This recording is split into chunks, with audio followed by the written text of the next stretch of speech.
My name is Cora Venn, and I was 29 years old when I discovered that my parents had spent $52,000 on my brother's dream and called it an investment in the family. They gave me a refurbished laptop with a cracked hinge and a sticky trackpad and called that love. I found out the exact number, not from a confession, not from a fight at the dinner table, not from my brother slipping up after one too many drinks at Christmas. I found out because I am a licensed CPA, and the company that hired me to audit a small regional holdings group turned out to own a financial consulting firm. My father's name was on 3 of the invoices. My brother's business had been a client, and I was the one holding the work papers. I want you to stay with me for the next few minutes, because the part where my father calls me to explain is not the end of this story.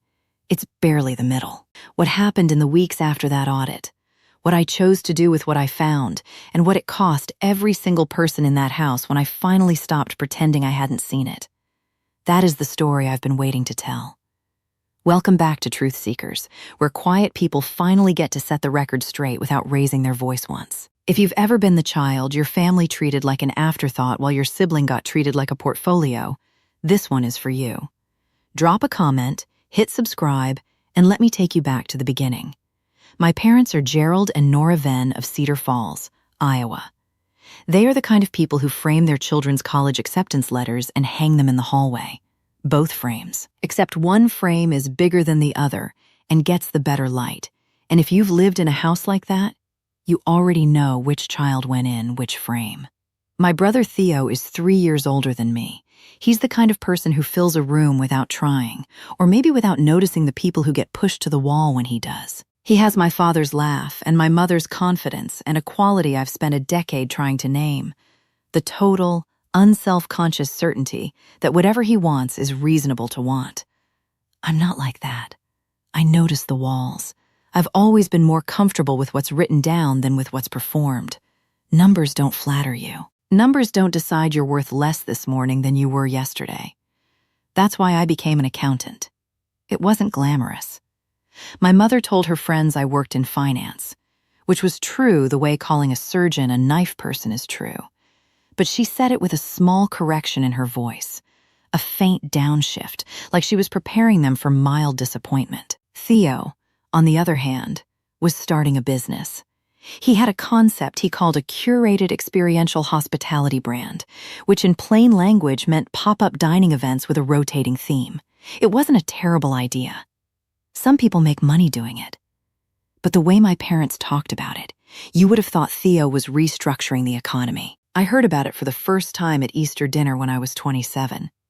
My mother had printed out a business plan. An actual printed copy, spiral-bound, sitting on the kitchen counter like a textbook. My father talked about it the way he talked about sports teams he'd bet on. He had a personal stake in this. He had a feeling about it. I had student loans. I also had, at that point, a 5-year-old laptop that had been my mother's before she upgraded. She handed it to me when I passed my CPA exam. I thought it was a celebration. She said she'd been meaning to replace it anyway. I'm telling you this not for sympathy, though I will be honest. It stung then, and it stings now to lay it out in plain sentences. I'm telling you this because the number matters. The laptop was worth maybe $200 on a good day. 52,000 minus 200 is the size of the difference they built between us and called it nothing.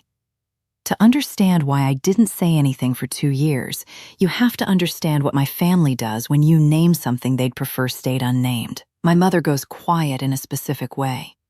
Not the quiet of someone listening. The quiet of someone deciding how to make your observation about them instead of about the thing you observed. She has never in my memory said the words "you're right." She has said variations of "you're being dramatic," "you're always so sensitive," and the one she saved for her best work. We did the best we could with what we had. My father takes a different approach, he explains. He'll walk you through the logic of a decision he made 15 years ago with the patience of a man who has never once considered that the logic was wrong. He doesn't get defensive. He gets educational. And somewhere in his explanation, the thing you came in to talk about gets swapped for a lesson about gratitude, or about how hard things were when he was young, or about how much he sacrificed that you'll never fully appreciate. I'd been through enough of those conversations to know they were a closed loop. You went in with a fact. You came out with a feeling you couldn't prove, so I said nothing about the business. I watched from a careful distance as my parents funneled cash into Theo's launch. I watched a kitchen renovation at their house get paused because they needed the funds. I watched my mother stop buying new clothes and heard her explain that she was simplifying. I watched my father refinance their car. And I watched Theo walk around at family dinners with a kind of calm assurance that all of this was simply his due, the way water is the river's due. I loved my brother. I want to say that clearly. I still do, in the complicated, load-bearing way you love someone who took up all the oxygen in the room you grew up in. He was never cruel to me. He was just never required to think about me. That's a different kind of harm, and in some ways, it's harder to name because there's no villain in it. Just a boy who was never once told he had to make room. I went back to Cedar Falls for Christmas that year and the year after, and I sat at the table my mother set and ate the food she cooked and answered polite questions about my job. And I drove home both times with the particular exhaustion of a person who went somewhere expecting a family and got an audience. I told myself I was fine with it.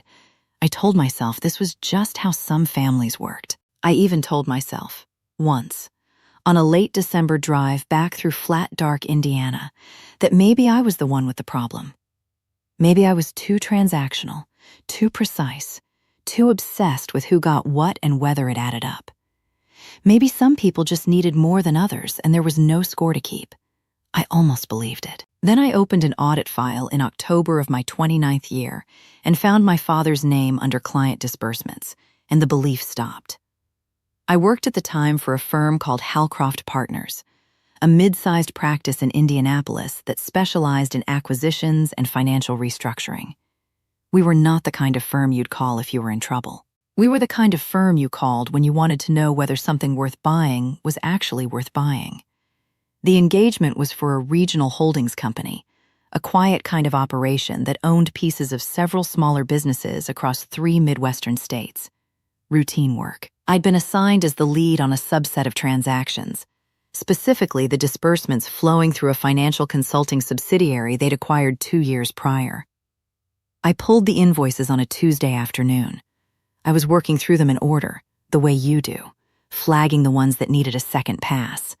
And somewhere around the 48th document I stopped. The invoice was from a vendor called GV Hospitality Solutions, billed to the consulting subsidiary for advisory services related to business launch strategy and market positioning.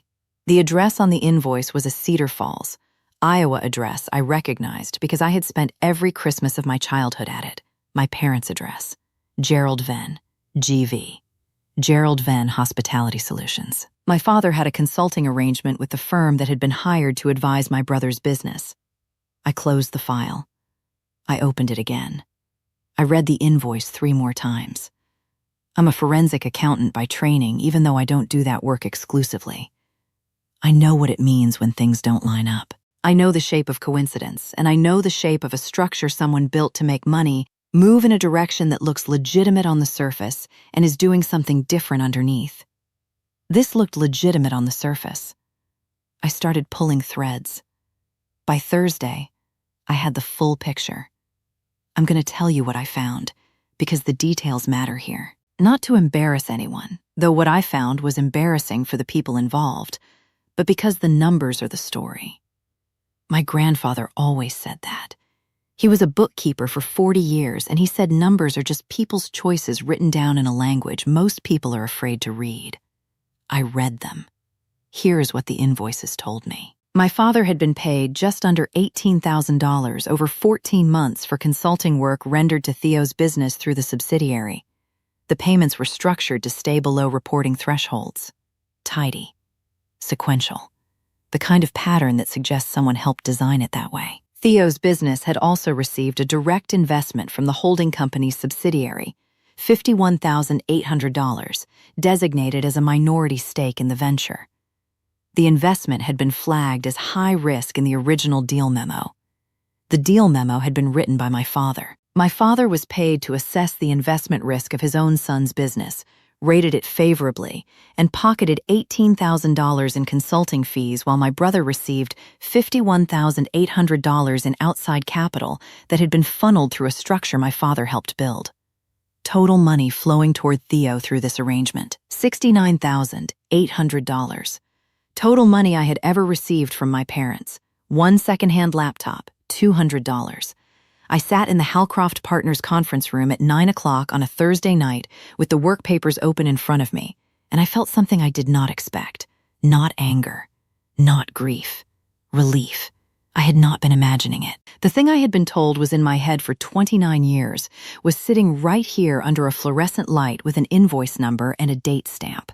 The math confirmed what I had always suspected but could never prove in the only currency my family accepted, which was their own version of events. I had a different currency now. Numbers don't negotiate. Numbers don't get hurt feelings. Numbers just sit there in black ink and wait for someone willing to read them, and I was the one who had read them. The question was, what to do next? I want to pause here because what I did next is the part people always want to argue about, and I understand the argument. There's a version of this where the right thing is to recuse myself from the engagement, report the conflict of interest upward, and say nothing else. There's a version where I call my father that night and give him the chance to explain. There's a version where I drive back to Cedar Falls and set the work papers on the dinner table and watch my mother decide what she believes. I thought about every version. Here is what I decided, and why. I did not recuse myself from the engagement immediately, because recusing immediately would mean the findings disappear into someone else's hands before I understood their full shape. And I needed to understand the full shape. Not for revenge, though I'd be lying if I said that word didn't cross my mind in that conference room. For clarity. Because 18 months from then, I was going to be at my parents' table again at Christmas, and I needed to know whether I was choosing to sit there or whether I had just never been given any other option. I spent the next 2 weeks finishing my work on the engagement. I documented everything I found with the same rigor I'd apply to any set of transactions, because that was the job, and the job deserved my best work, regardless of how personal the contents were. I wrote up the flagged items in plain language. I attached the supporting documents. I presented my findings to the engagement partner, a careful man named Gregor Fells, who had the energy of someone who had seen everything twice and was quietly tired of it. He read the summary. He looked at me over his reading glasses. "Is there a conflict I should know about?" he asked. And here is the thing about that question. He was asking whether I had a financial stake in the outcome, whether I stood to gain or lose something based on my findings. That's the technical definition of conflict of interest in this context. I had no financial stake. Everything I'd found worked against my family, not for them. The numbers were the numbers. And the numbers said that my father had helped design a structure that benefited my brother and paid himself for doing it, and that the consulting subsidiary's leadership had either not noticed or had chosen not to ask questions. I said, "Yes, there's something you should know." And I told him. Gregor Fells is not a dramatic man. He's the kind of person who responds to information by asking clarifying questions until he is certain he understands, and then says nothing further until he has decided what to do. He asked me 4 questions. He thanked me for my disclosure. He told me I could step back from the remaining work if I preferred. I told him I preferred to finish what I'd started. He respected that. The formal findings went upstairs 3 weeks after that first Thursday night in the conference room, and what happened in the corporate chain above me is not my story to tell in detail. What I can tell you is that by the time December came, the subsidiary had some questions to answer. My father's consulting arrangement had been flagged for review, and somewhere in Cedar Falls, Iowa, a phone was about to ring with information my parents had never expected to hear from any direction. It rang on a Tuesday. I know this because my mother called me on a Wednesday. She started with the weather. She always starts with the weather when she's afraid of something, as if temperature and cloud cover are a neutral territory she can occupy while she works up to the real terrain. It had been cold in Cedar Falls. The furnace had been running constantly. My father's car needed new tires. And then, a letter had come. She described it carefully. Not a letter from anyone, she said. A letter from a company, a business name she didn't recognize. Though she knew she should know it, she felt like she should know it. There was something about a review, something about a consulting arrangement. Gerald had read it and gone very quiet, and she didn't want to ask him too many questions because he got that way sometimes. Quiet in a way that meant she shouldn't push, and she was just wondering if I knew anything about, and she trailed off. I want to be honest about what I did at that moment. I said I knew a little about it. I said it the way I say most true things. Precisely, without elaboration. Because she had called to find out what I knew, but she hadn't called to apologize for anything, and I wasn't going to rush to protect her from discomfort she hadn't yet earned the right to have softened. She asked me what I knew. I told her I'd been working on an audit. She was very quiet for a long time. Then she said the thing I'd been waiting 29 years to hear her say about something real. Is this bad? Yes, Mom, I said. This is probably not good. I did not tell her what I'd found and what I'd reported. I told her she and my father should probably get their own counsel to understand the letter, and that I wasn't able to discuss the specifics of the engagement because that would be a breach of my professional obligations, and that was all I could say right now. She thanked me, which she almost never does. She hung up. I set the phone on my desk and looked out my office window at the Indianapolis skyline, and I thought about the laptop, the sticky trackpad, the cracked hinge. The way she had handed it to me with that offhand generosity that wasn't quite generous, wasn't quite deliberate, just the ambient casualness of a woman who had decided one daughter needed less than the other and had never once revisited that decision. $52,000.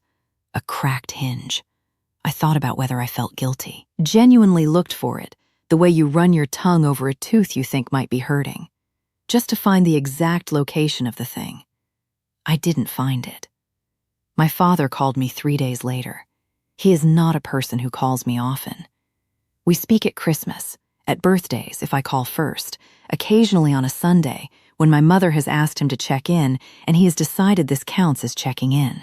He has a particular phone voice, slightly too loud, the voice of a man who learned to use a telephone when it required real projection and never updated the volume. This call was different. The loudness was gone. He said my name twice before he said anything else, which he's never done. And then he said something I've been thinking about since. He said, I didn't think you'd ever be in a position to see any of that. Not, I didn't think what I did was wrong. Not, I'm sorry you found out this way. Not, let me explain. I didn't think you'd be in a position to see any of that.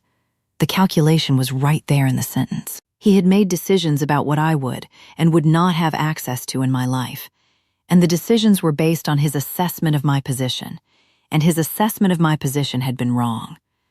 I let the sentence sit between us for a moment. What position did you think I was in, Dad? I asked. He didn't answer that directly. He moved sideways, the way people do when a question has too much truth in it. He talked about Theo's potential. He talked about how the business had struggled and how the money hadn't been wasted. It had just gone in a direction that was harder to predict than expected. He talked about his own consulting work and how it had been above board and declared, and honestly, I couldn't dispute what wasn't my determination to make. I said, I'm not disputing anything, Dad. I'm just asking what position you thought I was in. He tried a different angle. He talked about how I'd always been capable, how I'd never asked for help, how I'd made my own way, how that was something to be proud of. I said, I didn't make my own way because I was especially capable. I made my own way because you spent the money on Theo. The line went very quiet. That was the first true sentence I'd said to my father in maybe 10 years.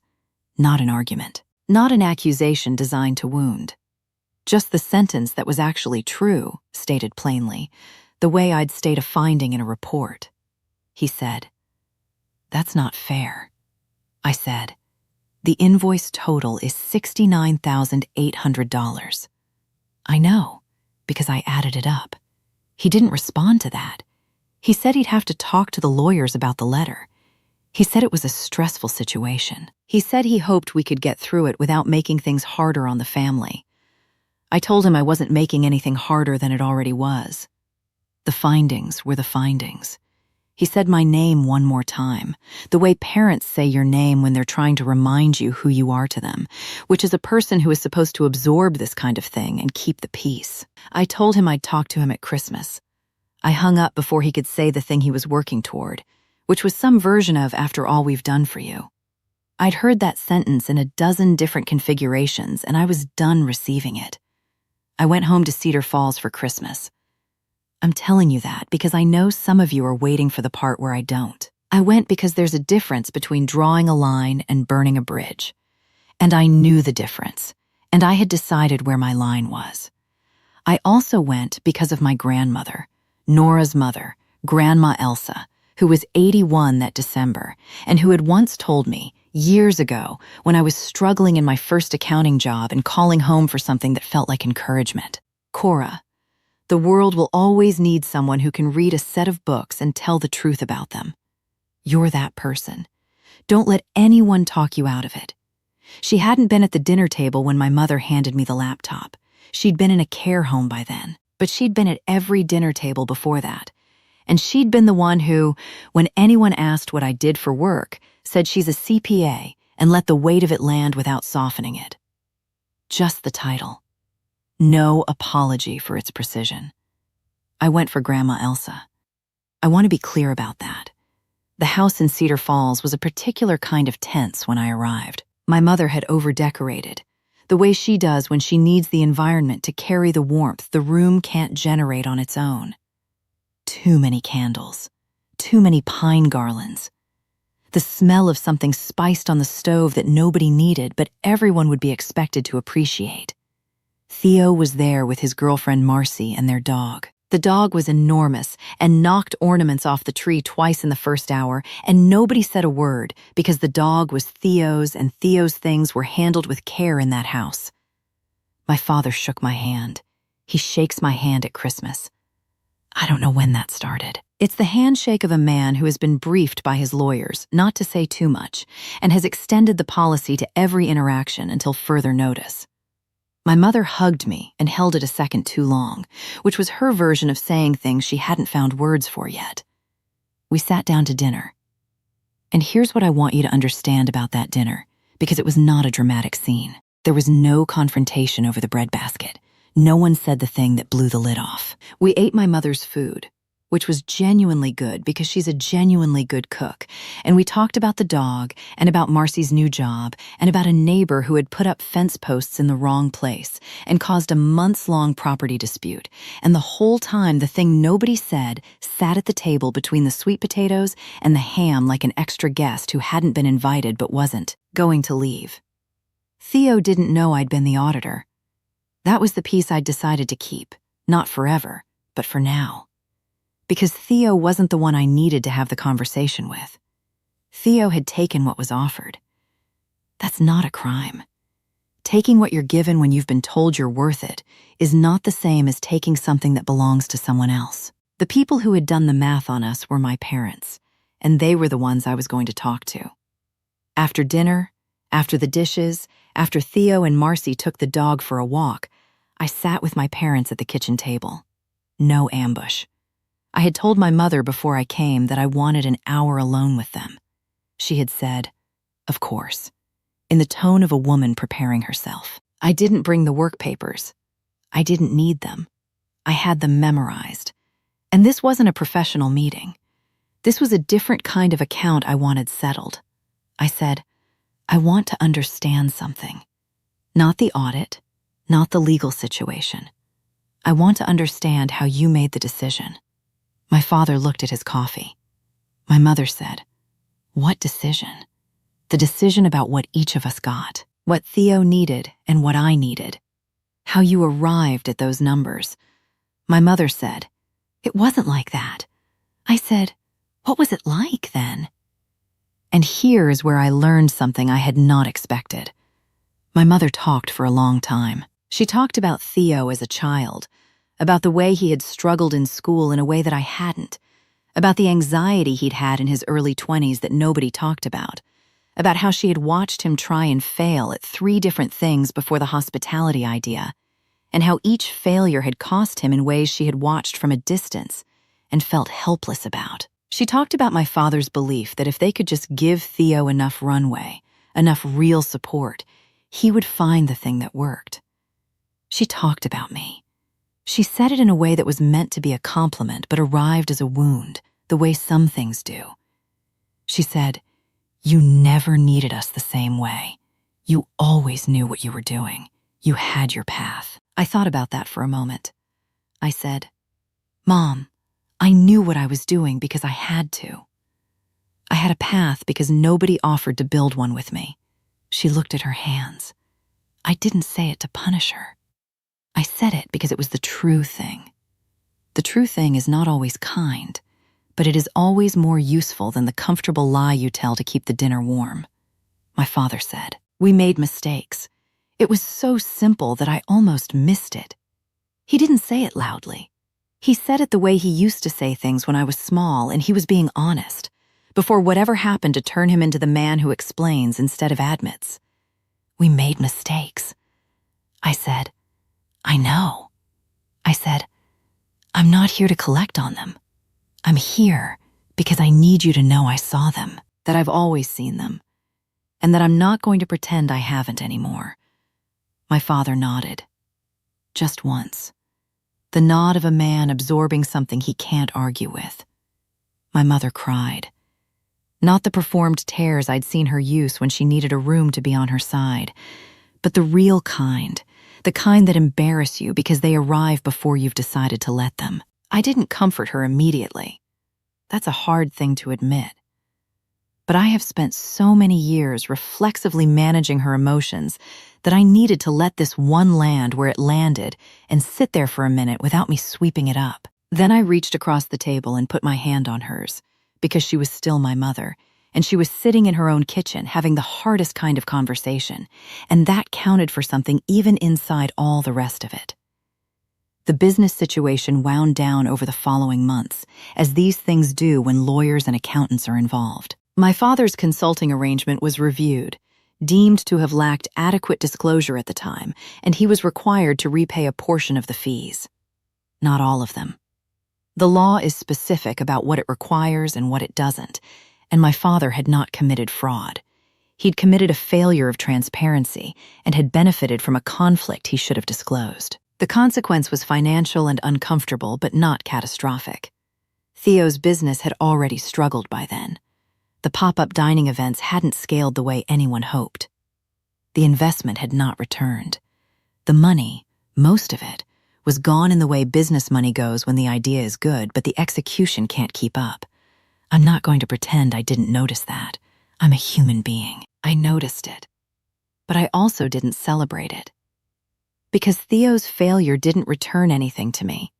It didn't close the gap. It just made the gap visible to everyone who'd been refusing to see it. I went back to Cedar Falls again in April. Not at Christmas. Not because I was obligated, but because Grandma Elsa had a difficult month and I wanted to see her while I still could. I sat with her in her room in the care home for 3 hours on a Saturday. She had her good days and her harder days, and that Saturday was somewhere in the middle. She remembered me clearly. She held my hand and asked how work was going. I told her I'd done an audit that turned out to be more personal than I expected. She asked what I meant. I told her the short version. She listened without interrupting, which not everyone does. When I finished, she was quiet for a moment, and then she said something that I have written down and kept. She said, "The thing about being the one who reads the books is that eventually you read everyone's, even the ones they'd rather you missed." I asked her if she thought I'd done the right thing. She squeezed my hand. She said, "I think you did the honest thing. Those aren't always identical, but they're close enough." She died in June. I was there. My mother was there. Theo drove in from Chicago and arrived 30 minutes after. My father stood at the window in her room for a long time and didn't say anything. And I don't know what he was thinking, but I suspect it had something to do with the cost of things you can't get back, which is a thing that Grandma Elsa understood better than anyone in that room. I am going to tell you where things stand now, because I believe in finishing the account properly. My parents and I talk on the phone more than we used to. Not frequently. Every 2 or 3 weeks. They are careful calls, the kind where you are both learning to use a different language than the one you grew up on. My mother asks about my work now and waits for the answer. My father has stopped explaining things to me and started, occasionally, asking what I think. It's a small shift, the kind that wouldn't be visible to anyone who hadn't spent 29 years watching for it. Theo and I had dinner in January. He was in Indianapolis for a conference. He texted me out of nowhere and said he'd heard about the audit situation and he wanted to talk. We sat in a restaurant that was nothing special, and he ordered the same thing I did because we used to do that as kids, a game we played, and neither of us acknowledged it. He said, "I didn't know about the consulting arrangement. The thing with Dad." I believed him. I'd believed it before he said it, actually. Theo has a lot of qualities that are difficult to live alongside, but dishonesty isn't one of them. He'd taken what was offered without asking too many questions about the mechanism. "That's different," I said. "I know you didn't." He said, "I want to say I'm sorry for something I can't quite name. For how it went. For not noticing." I said, "Not noticing is a thing you can fix." He asked how. I said, "By noticing going forward. That's all. You don't owe me $52,000. You owe me being a person who's actually curious about my life." He was quiet for a moment. Then he said, "What are you working on right now?" And I told him. For about 15 minutes, I told him about an engagement I was leading. A distressed acquisition that had an interesting tax structure buried 3 layers deep in the holding company. He listened. He asked a question that was a real question, not a polite placeholder. He said that sounds genuinely complicated. It was the best conversation we'd had in years. It wasn't a resolution. You don't resolve 29 years in a restaurant over shared chicken piccata. But it was a beginning of something, or maybe it was an admission that we hadn't really begun yet. Either way, I drove home afterward feeling something I hadn't felt in a long time when it came to my family. Not forgiven. Not fixed. Just true. I've spent a lot of time since that Tuesday in the conference room thinking about what I would say to someone standing where I stood. Not the professional question. The professional question has a clear answer. You document, you disclose, you do the job with rigor. The other question, the one about what you do when the numbers tell you a story about yourself that everyone in your family has been writing for decades and calling something else. Here is what I know. Being the one who reads clearly is not the same as being cold.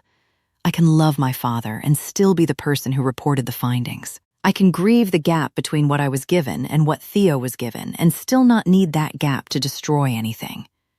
I can know the exact dollar amount of the difference and still show up to Christmas dinner and eat my mother's food and choose, deliberately, to continue. But choosing to continue is not the same as pretending the numbers say something other than what they say. For 29 years, I let the people who loved me tell me their version of what my life looked like, and I stayed quiet because correcting them felt like picking a fight I couldn't win. What I finally learned is that the fight I thought I'd lose wasn't actually the fight available to me. The fight available to me was the one where I was the only person in the room who'd read the full set of books, where the truth was already in the work papers, already documented, already sitting on the table in black ink with a date stamp and an invoice number, where I didn't have to convince anyone of anything, because the document made the argument for me in the only language that doesn't waver under pressure. Numbers don't decide they loved your brother more this morning. Numbers don't tell you you're too sensitive. Numbers just sit there and wait for someone willing to read them. I am that person. I have always been that person. And eventually, I am the auditor everyone in the room had to answer to. That's my story. One audit file. One Tuesday night in a conference room. One invoice with a Cedar Falls address, and a family that finally ran out of ways to frame what the numbers said. If this reminded you that your value isn't determined by who your family decided to invest in, share this with someone who needs to hear it tonight. Drop a comment, hit subscribe, and I'll see you in the next one.